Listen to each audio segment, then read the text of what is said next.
नमस्कार, आप देख रहे हैं जेजेबी न्यूज। पेश है आज की कुछ खास खबर।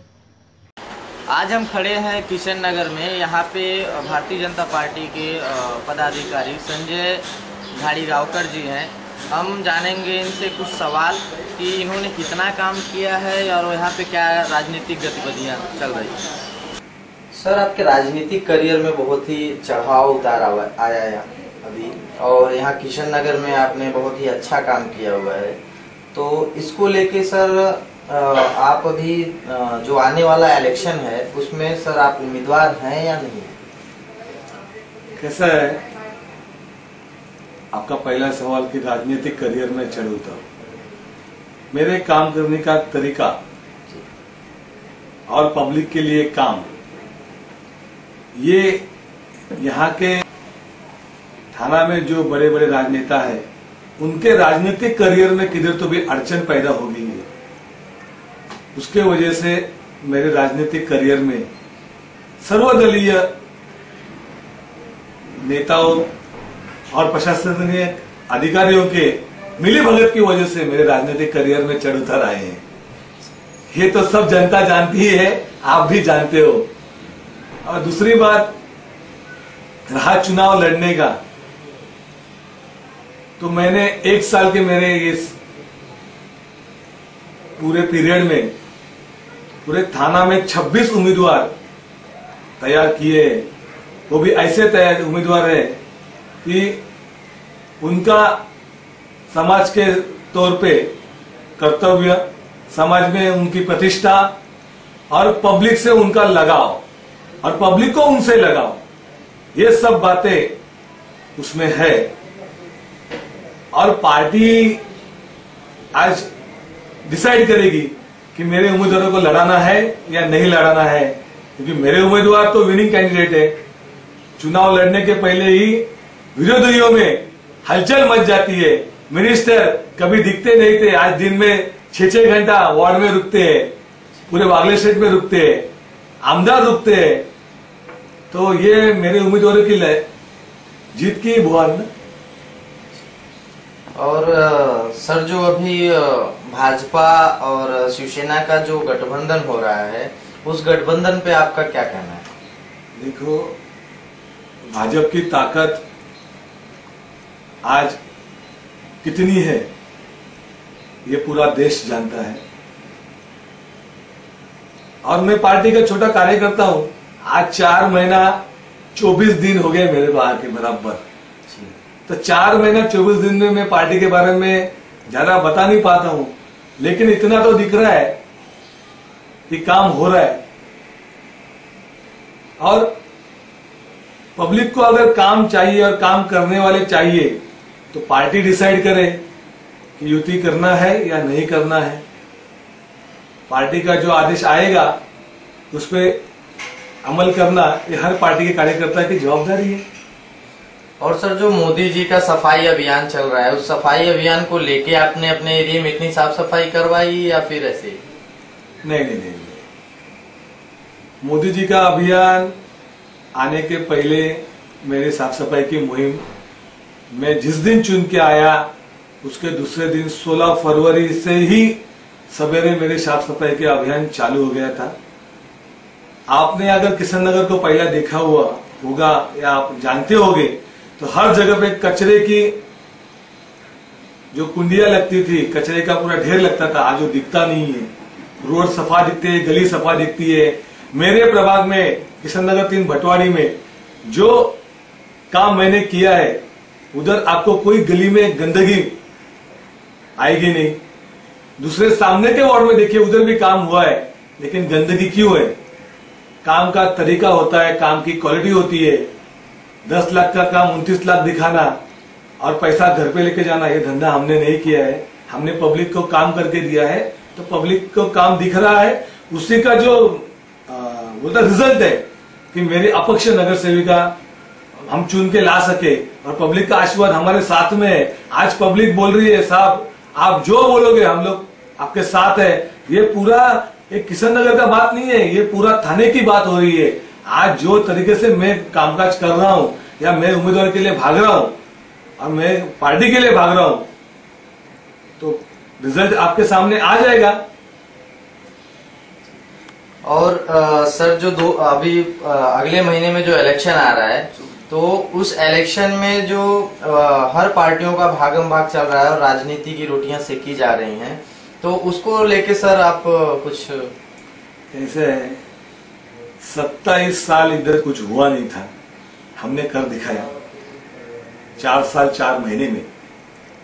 और रही बात अभी जो इनके वचननामे या इनका जो बिल आ रहा है कि हम ये करेंगे वो करेंगे, वादे इरादे सब आ रहे, मुझे बोलने को जमता नहीं है, मैं करूंगा, मैं बोलता नहीं हूं, मैं करके दिखा देता हूं, ये मेरी आदत है और मैंने करके दिखाया है।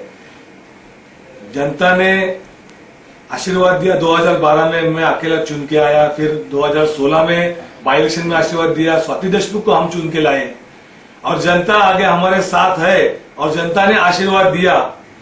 तो थाना का वागले से जो कुंबा है, इधर की पानी की समस्या पूरी खत्म हो जाएगी, साफ सफाई की समस्या है वो पूरी खत्म हो जाएगी, अस्पताल की समस्या है पूरी खत्म हो जाएगी, रोड डेवलपमेंट की समस्या पूरी खत्म हो जाएगी। और क्लस्टर का जो मास्टर प्लान, क्लस्टर की शुरुआत मैंने की है। आज अपना नाम लगाने के लिए बहुत से विधायक, बहुत से मंत्रीगण अभी के और बाद में के भी, पहले के भी बैनरबाजी करेंगे, लेकिन क्लस्टर 2007 के दिसंबर में हमने शुरुआत की थी, तो उसके पहले सब विधायक से बिल्डर लोग का भला देख रहे थे।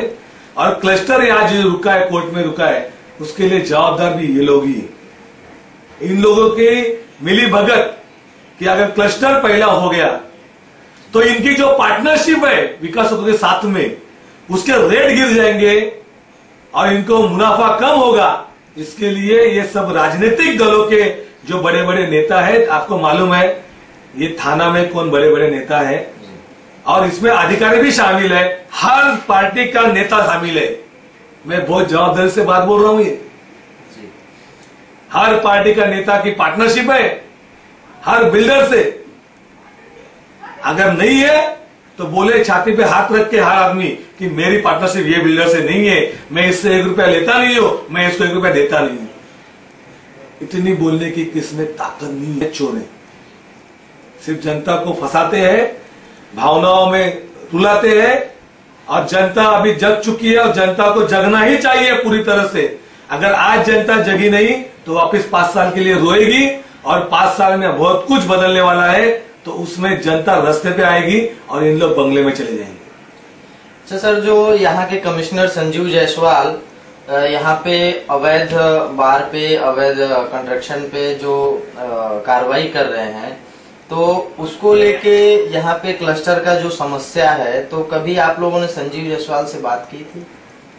ऐसा है, मुझे जो बात करनी है मैं स्ट्रेट फॉरवर्ड बात करता हूँ।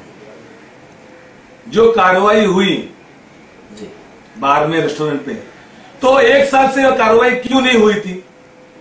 1 साल पहले, ये कार्रवाई के 1 साल पहले जी सब लाइसेंस सस्पेंड किए गए थे, तभी कार्रवाई की क्यों नहीं गई? तभी अगर करते थे तो अलग माहौल होता। आज कार्रवाई क्यों की जा रही है? कुछ तो लगा रहेगा ना, कुछ तो आंख पे आया रहेगा। मैं कोई कार्रवाई के विरोध में नहीं हूं, लेकिन ये कार्रवाई इतने देर से क्यों हुई, ये मेरा सवाल है। और जो रोड वाइंडिंग हो रही है, वो रोड वाइंडिंग होने के पहले, करने के पहले जो दुकानदार, जो नागरिक, उन लोग को तकलीफ हो रही है, जो इससे बाधित है, उनके लिए रियायत पॉलिसी पहले क्यों बनाई नहीं गई? देखिए, विकास किसके घर उजाड़ के, किसके पेट पे लात मार के होता रहेगा तो मेरा उसको विरोध रहेगा। वो विकास मुझे नहीं चाहिए। अगर आम पब्लिक के पेट पे लात आती है और गिने चुने लोगों के लिए विकास होता रहेगा तो विकास मेरे को नहीं चाहिए। वो विकास का मैं विरोध करूंगा। लेकिन अगर जो विकास पब्लिक के सही ढंग से उसको फायदेमंद है और किसका घर नहीं उजाड़ते हुए या उसको अलग पॉलिसी में डाल के होता रहेगा तो वो विकास को अपना सलूट है। ये मेरा खुद का व्यक्तिगत मत है, पार्टी का इससे कोई लेना देना नहीं। अच्छा सर, यहाँ पे विकास विकास के नाम पे और काले धन पे नाम पे इतनी लगाम लगा रहे हैं मोदी जी, लेकिन वागले स्टेट में मैं देख रहा हूँ जहाँ तक, या सभी लोग देख रहे हैं कि छोटे छोटे झोपड़पट्टियों में मोबाइल कंपनियां अपने टावर लगा रही हैं और उससे करोड़ों की काली कमाई कर रही हैं, जिसका बीच में टेलीकम्युनिकेशन कंपनी ने जो ट्राई है उसने नियम निकाला था कि कुछ % उसका गवर्नमेंट को जाएगा, उसके कंपनी के फायदा का। लेकिन यहाँ पे उन्होंने परमिशन ना लेते हुए भी इतने टावर लगाए, तो उसपे यहाँ के जो मनपा अधिकारी हैं या जो MIDC के अधिकारी हैं वो कार्रवाई नहीं कर रहे हैं, तो उस पे आपका क्या कहना है? अभी आपने कमिश्नर संजू जसवाल का मेरे को नाम दिया ना जी। तो आप ये सवाल उनसे ही पूछिए कि वो कार्रवाई क्यों नहीं कर रहे, उनपे किसका दबाव है, उस पे किसका दबाव है वो पूछे ना। अगर उस पे दबाव है तो वो CM को बोले, शासन को बोले। अगर दबाव नहीं है और वो कार्रवाई नहीं कर रहे तो उसके खिलाफ CM कार्रवाई करेंगे। बात तो निकलनी चाहिए ना जी। समंदर में कुछ भी फेंको बाहर आता है। आज झूठ बोलोगे, कल की बुहार सवेरे की आपका झूठ पकड़ा जाता है, फिर झूठ बोले कौवा काटे, ये गाना याद आ जाता है। और सर एक चीज और, जो आपने इतनी सफाई की तो यहाँ के लोगों का आपका भरपूर सहयोग है, तो उस सहयोग को लेके आगे की आपकी क्या रणनीति है? मैंने जैसा ही शुरुआत में ही बोल दिया था कि पब्लिक आम जनता को संजय घाड़ियोकर पे भरोसा है, आशीर्वाद उनका कायम है। कितना भी इन लोग पैसे का लालच दिखाए, काम का लालच, जैसा अभी दिखाया जा रहा है हर जगह पे कि इधर CCTV कैमरे लगा रहे हैं, बिल्डिंग के रिपेयरिंग को पैसे दे रहे हैं, बिल्डिंग के शेड को पैसे दे रहे हैं, टैक्स जो बैलेंस रहेगा वो भर के दे रहे हैं, लाखों की खैरात बांट रहे हैं, घर पे चीजें बेच रहे हैं दिवाली में, खुद नेता लोग घूम रहे हैं, मिनिस्टर खुद घूम रहा है, विधायक खुद घूम रहे हैं, मेयर खुद घूम रहा है। तो अगर तुमने काम किया है तो तुम आम जनता को क्यों धर से पकड़ के चल रहे हो कि मैं इसको ये दे दूंगा तो ये मेरे को वोट दे देगा? आम जनता क्या पागल है कि आम जनता तुम्हारे कांच के 3 बाउल से खरीदी जाएगी या एक CCTV कैमरा से खरीदी जाएगी? ये जनता है भाई, पब्लिक सब जानती है। और पब्लिक को ये भी पता है कि ये गोरख धंधा अब बंद करने का टाइम आ गया है और ये बंद होने वाला है, इसमें कोई भी डाउट नहीं है। अभी जैसा बोला जा रहा है कि संजय घाड़ियाकर और उसकी टीम को हम सेटिंग में गिरा देंगे, सब सेटिंग तोड़ना मेरे को मालूम है। और तुम लोग ये सेटिंग मैं जो खोल दूंगा तो तुमको धकने के लिए कुछ नहीं बचेगा, भागना ही पड़ेगा, ये भी याद रखो। तो ये थे भारतीय जनता पार्टी के उप अध्यक्ष थाने विभाग के संजय पांडुरंग घाड़ीगांवकर। इन्होंने किस तरह से बताया कि यहाँ के महानगर पालिका के अधिकारी और यहाँ के नेता लोगों की मिली भगत होने की वजह से थाने का डेवलपमेंट और क्लस्टर का डेवलपमेंट रुका हुआ है। तो कब तक चलता रहेगा इस तरह के अधिकारियों और नेताओं का मिली भगत? हर खबर का अपडेट लेने के लिए आप देखते रहिए JJV न्यूज। आप हमारा YouTube चैनल भी सब्सक्राइब कर सकते हैं ताकि आपको खबरों का अपडेट मिलता रहे।